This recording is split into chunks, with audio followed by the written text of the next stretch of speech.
Daniela with Bestie Life, and today I'm with Stephanie Skryzowski of 100 Degrees Consulting.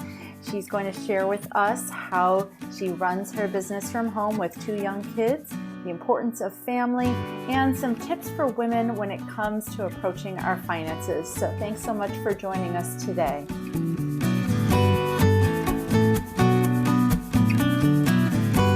Hi, this is Daniela with Bestie Life, and I'm with Stephanie Skryzowski from 100 Degrees Consulting. Hi, Stephanie. How are you? Hi, I'm great. How are you?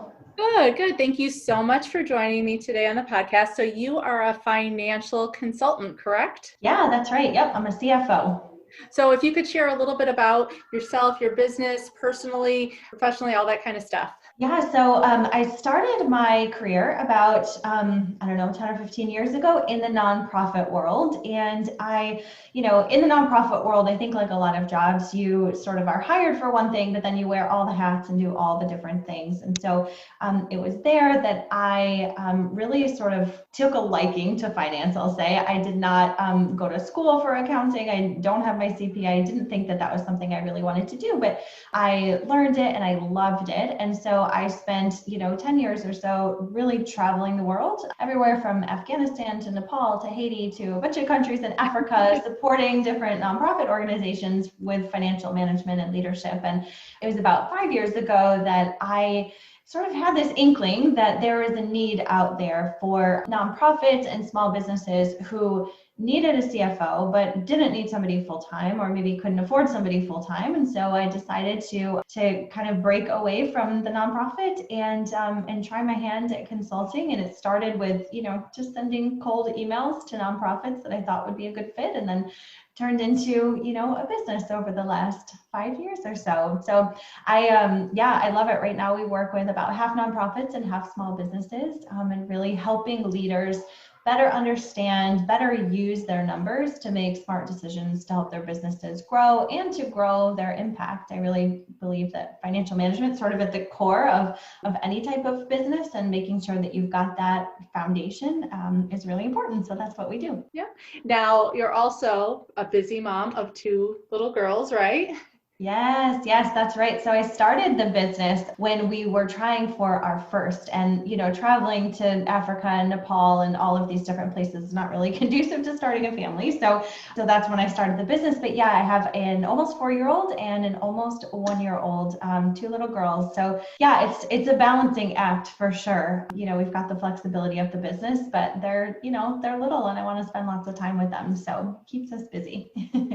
So how would you describe your bliss? What does your happiness look like? I think for me, it's a really solid balance of family and work. I love my work, and I'm very motivated by what I do and by growing the business. That really, really excites me, and almost turned into like my work and my hobby over the last 5 years. And so for me, bliss, true happiness, is having that balance. And so, a compressed work day, a compressed work week, and then time with my kids where I am not thinking about work. Like I need to, sort of turn that brain off. And so when I'm able to do that and be super intentional with my time, both on the work and the family side, and being able to shut the other off for those periods, that's true happiness for me. That's what a perfect week looks like for me, when I've got a bit of work, lots of time with the girls, doing, fun stuff out and about. It's that balance that makes me really happy. Do you have any tips or tricks that help you to find that balance? Because obviously, as busy working women sometimes, as well as just managing our households and our kids, it can be hard to find that balance that you talk about. Yeah. Definitely. And, in different seasons of motherhood over the last 4 years, it's looked different for sure. When you have a newborn, it's different than when you've got, a toddler, and it changes pretty frequently. But I would say just sort of understanding your boundaries and understanding, and putting some boundaries in place, I guess, first of all, and then really sticking to them, especially as I'm working from home. I always work from home, but I know a lot of people are working from home right now, especially. And so really being able to kind of put some boundaries around, like, okay, this is my work time. And then after that, I'm all yours, kids. Like we can do whatever. I'm not going to have the computer on. the biggest thing for me that has led me to feel like whatever the opposite of bliss is when I'm trying to multitask. It is, I can't do it. It's very difficult for me to have my mind like with work and also with my girls, and that's not really fair to anybody. So I think that, yeah, really getting back to like solo tasking and managing your calendar like that is so important. Okay, so awesome. So boundaries for bliss, multitasking for stress. Yes, exactly. So ultimately, like what motivates you, do you feel like on a day-to-day basis to find that and to keep working and doing what you're doing? I think, when I do get that sort of uninterrupted time, both with my family, with my girls, and then, with my work, it's then that you really get those light bulb moments. With my girls, when you are not, you're not distracted, you're totally focused, you see things that you wouldn't see before, and you notice little things about your kids that really just like give you so much joy. And so I think that, having those moments motivates me to continue setting those boundaries and that balance in place so that, I can really enjoy my little girls when they're young. And on the flip side, I feel like when I do have like a couple hours of uninterrupted work time, it's then that I get like the best ideas and I'm the most inspired and I do my best work. And so I think that like having those light bulb moments on both sides kind of motivates me to, keep enforcing those boundaries for myself.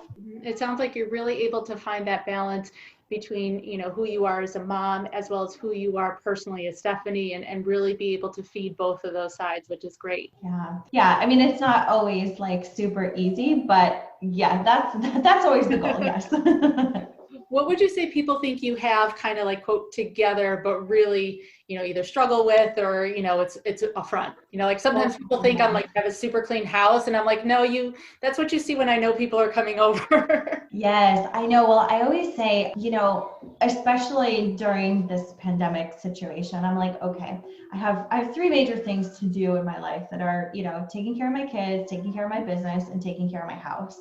And, the sort of household overall. And I'm like, only two of those are going to be done really well. Like I cannot physically do all three of those things really well. And so I think that people probably think that I have all three of those things done really well, but it's usually like two at any given point in time. And the other one's like not really where I'd like it, but like livable. We have a dog, there's like dog hair tumbleweeds going across the floor and it drives me crazy. But at the end of the day, like it is what it is. I'll vacuum tomorrow. And I think having that grace to allow ourselves to not always have it all together. I think sometimes a lot of women, we put that pressure on ourselves to try to have it all. And I think that's great that you kind of go into it knowing I'm not going to have one of them out of the three, and that's okay, Yeah, exactly. Yep. Is there anything like if you knew you couldn't fail that you would want to try or do? Yes. So before the actually there's two. I'm thinking of two things. Yes. So before the pandemic, pretend this like whole pandemic never happened. I've always really wanted on the business side of things to have an in-person event. I want to have some sort of something where I bring people together in person and we have, a fabulous few-day retreat. So I don't know if it's like clients or my team or whatever. I've always wanted to do that, but the fear of nobody showing up has always plagued me. Like I even, even with birthday parties for my kids. It's like, what if no one shows up? So, in the pandemic situation, probably nobody would show up. And so we're not planning anything, but that's something that's always been sort of on my heart and wanting to do. And I would say the other thing on the family side is I really want to take the whole family and live abroad for a period of time. I don't know if it's 3 months or 6 months or a year, but that's something that I've always wanted to do. And I don't know that the fear is necessarily failing. I don't know how you would really fail at doing that, but there's kind of a lot of hurdles to get over and trying to figure out like what that would look like for our family, for my husband's job. That's something that's kind of always held me back, but that's something that I would, if all those hurdles were cleared, I would love to do that. That's great. What would you do if you had more time? I would probably have a hobby.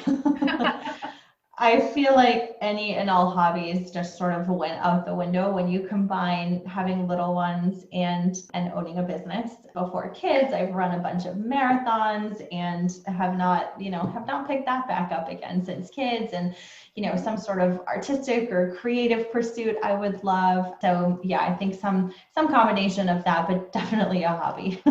Okay. Yeah, I think, like you said, trying to find that balance. Sometimes we do end up giving up certain things, and as my kids are a little bit older, I've started to be able to pick some of them back up again, So it is nice to never at least lose sight of them, because when you do have time, you don't want to feel like stuck, not figuring that part out. So Yes, exactly. I feel like, yeah, when I have time, I would have a very long list of things I would want to do.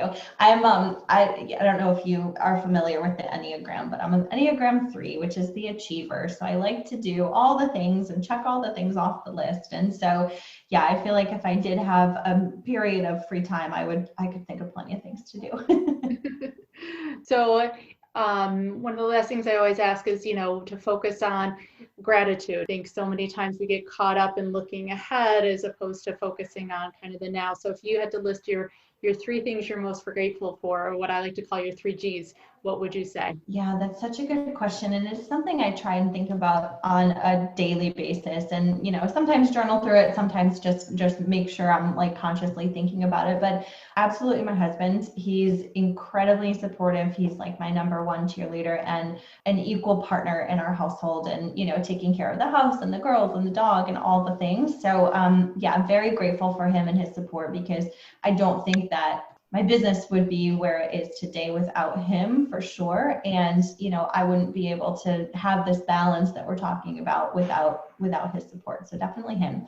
And our parents as well, both his parents and my parents, are really active players in our daughter's lives, and, help us out a lot. And that's really special to both of us, because we were both very close with our grandparents growing up. So to have that, to have that same thing for our girls is really special. And yeah, and I love that. And let's see, the other thing I'm grateful for. I mean, there's so many things. Like obviously my girls, they just make every day so much fun. I'm so grateful for my team. On the business side of things, my team has grown pretty significantly over the last year or so. So there's 8 of us now, and I just feel really, really supported by them. So instead of sort of being mired in the day-to-day of the business, I'm able to kind of rise above that and get to think of all the fun stuff. So yeah, just lots of people. I feel like every mom and every business owner knows that it really does take a village. And if I kind of had to sum that up, I would say I've got a really awesome village that I'm super grateful for. Sounds like it. And definitely, you could tell your focus is definitely on your connections and your family and your people, which is great. One kind of different question. I'm not sure, how you would answer that. Just curiously, like as women, sometimes I think we have a interesting relationship with money. I don't know if you see that at all in your business. Sometimes we are afraid of it, or we avoid it, or different kind of limiting beliefs when it comes to money. Is there any kind of advice you'd give to kind of help women maybe look at money a little bit differently, or overcome their fears when it comes to it? Yeah, that's such a good question. And it's something that we talk about with our clients all the time, because most of our entrepreneur clients come to us and they're like, I hate numbers. I don't understand them. I don't understand my profit and loss statement. I don't know the last time I even looked at my bank balance.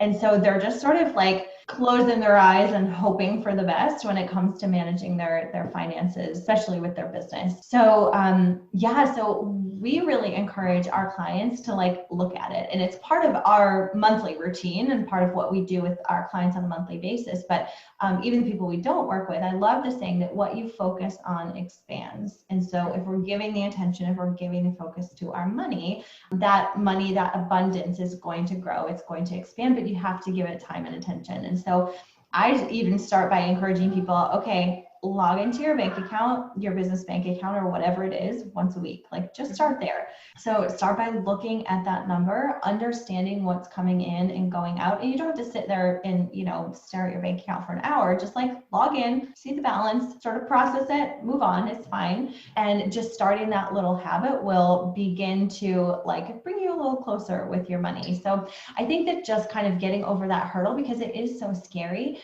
You don't have to be like an accountant and a bookkeeper. You don't have to really love numbers to be able to do something, take that really easy step. And I feel like that opens your mind, opens your heart to the next step. But just take that little baby step as one way to just face your fear and start pushing past it. Great.